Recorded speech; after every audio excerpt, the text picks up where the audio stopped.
वसमत तालुक्यातील टेंभुर्णी या ठिकाणी श्री संत येशूबाबा चांदणे महाराज संस्थान टेंभुर्णी, तालुका वसमत, जिल्हा हिंगोली भव्य यात्रा महोत्सवाचे आयोजन दरवर्षीप्रमाणे यावर्षी करण्यात आले आहे।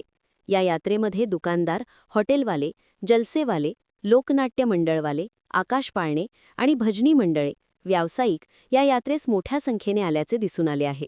तसेच भावी भक्तांची संख्याही भरपूर जाणवत आहे।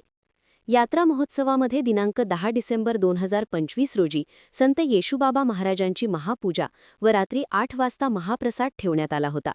त्याचप्रमाणे 10 व 11 डिसेंबर गुरुवार रोजी रात्री 9 वाजता बौद्ध भीमगीतांचा दणदणीत कार्यक्रम ठेवण्यात आला।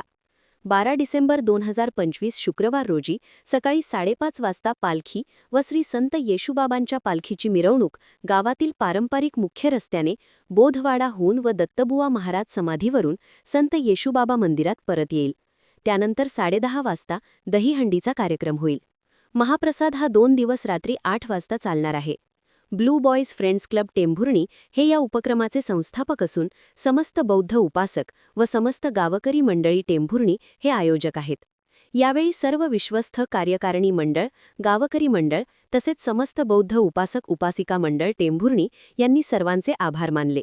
श्री संत येशूबाबा मंदिराचे बांधकाम चालू आहे, तरी सर्व भाविक भक्तांनी सढळ हाताने जे घडेल ती आर्थिक मदत करण्याचे आवाहन आयोजकांनी केले आहे। यांची फार मोठी कहाणी आहे। यांचा जन्म नरसी मुक्कामी झालेला आहे आणि तेथून टेंभुर्णी येथे त्यांनी काही दिवस राहून या ठिकाणाहून पंढरपूरच्या वाऱ्या केलेल्या आहेत। परंतु काही दिवस वारी केल्यानंतर त्यांचा मृत्यू हा त्यांना कळतो आणि त्यांनी गावाला एक ऐलान केलं की आज मी जाणार आहे, त्यासाठी तुम्ही रावटीमध्ये बसा। मग सर्व गावकरी मिळाले आणि त्या रावटीमध्ये येशूबाबा बसले आणि त्या ठिकाणी शिव झाले। परंतु त्यांचे दोस्त शिरळीचे पांडेबाबा आणि गंगाखेडचे ठाकरे बाबा हे दोघे यांच्या जोडीला पंढरपूरला होते। त्या दोघांना खबर लागली शिवेवर की येशूबाबाचा अंत झालेला आहे, तुम्ही जाऊ नका।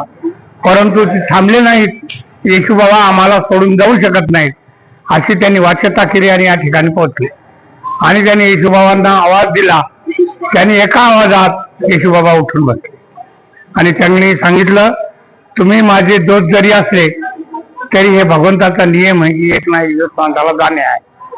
त्यामुळं माझ्या ठिकाणी जोपर्यंत कोणी बदलीवर जात नाही तोपर्यंत मी ह्या जगात काम करू शकत नाही।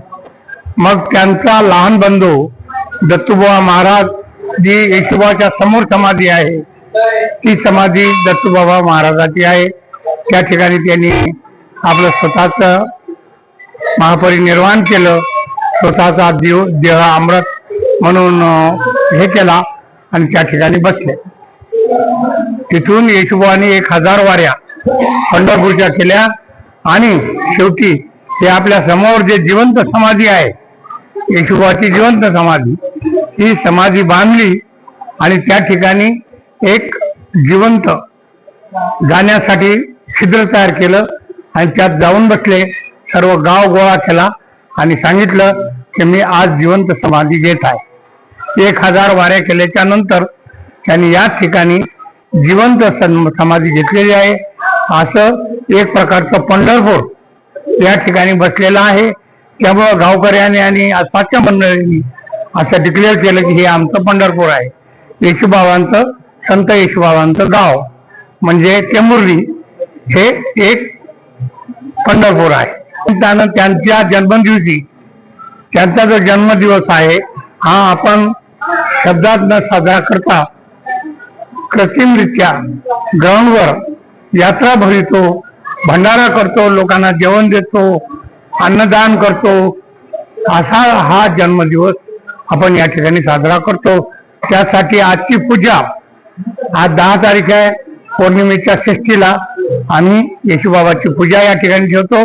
उद्या 12 तारखेला आम्ही पालखी करतो, त्या दिवशी भंडारा करतो, अन्नदान करतो आणि येशूबाबाला आम्ही आपलं वरदान म्हणून हे अर्पित करतो की येशूबाबांची शांती व्हावी आणि सर्व समृद्ध राहावे.